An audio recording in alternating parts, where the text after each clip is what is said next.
lucky me, God always has these great intersections where I find something, and I know that God helps me to find these crazy things. So I was reading an article on the internet regarding this pastor's commentary, and he said, he's a modern person who doesn't do too much preaching, I guess, out of the Bible, and says that you're either a preacher or a performer. And the elaboration on this is that there was a baby in one of the places where he was listening to the speaker, and a baby started crying, and the speaker stopped and asked after a while if the mother wouldn't mind taking her child out of the sanctuary. And of course his diatribe went on to say, well, if it was really preaching, it wouldn't bother him, because the speaker, because God's word is God's word, and the Spirit bears witness, and that baby crying is the sound of life. And then, you know, all the people that chime in and blog afterwards, and they have to put their and I was so glad for the 2 cents this time, because it shows me that there are some people out there who do get it. Somebody answered back on this forum and said, so let me get this straight. If you were studying for a test and you were learning the most crucial and vital things that you ever needed to learn, could you be studying while a baby was crying in your ears? And would you pass that test?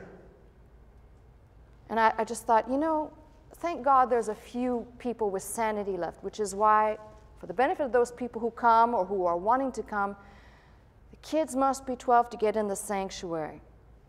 This was something my late husband started, and frankly, I couldn't agree with it more. Sometimes we have enough trouble with the kids that are in the sanctuary, and I'm not talking about the youngins, I'm talking about the older folks.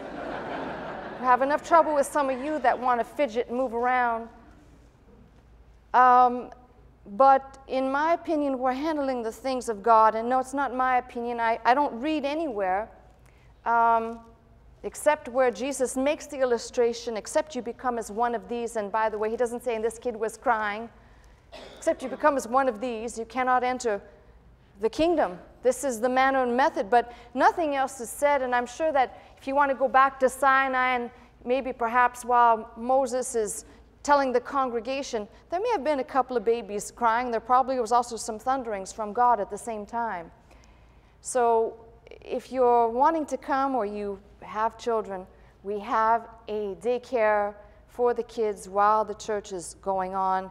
It is not, we're not spoon-feeding the children Bible stories. Just like when the kids are old enough to ride the bus and we take them, there are at least 40+ area museums, and they get on an air-conditioned coach bus or something like into that, nice bus, air-conditioned, with adult monitors. If you are relatively new and you want to bring your kids and go with them one time to see what it is they do, I urge that, so that you can see the idea is that once the kids turn 12, they can make decisions about what they are focused on, not based on what was crammed down their throats, but based on being exposed to. And I'm not afraid of the evolutionists or people who propagate theories, because if you put enough stuff out there, something will stick eventually. That is the thing that happens. But I'm convinced no one was ever, excuse my language because it sounds like profanity when I say this word, won to the Lord with a lasso and chains. But rather, if God is doing the calling, even at 12 years old, trust me, there's already something stirring that says, I want to come into the sanctuary. So in response to those people who say, well, that's not very Christian, well, how about this? God did call and give some gifts to the church to equip you, and I don't know how on earth you can concentrate. Our minds are already a distracted zone already. How you would be able to concentrate on the level of things that we do here with kids crying, because this should be a place where you are educated. Education, higher education, and the higher things is going forward. And no one would have any complaint, by the way, if we were in a university classroom, if you were sitting in a university and your baby started crying. If you could bring your baby with you into the school, you'd have a fine time convincing the rest of the people that are paying tuition and lots of money to be there, that you should have your baby cry while the professor gives his talk. So I think it's a fair statement to say, if you don't understand what I've just said, you probably shouldn't attend here.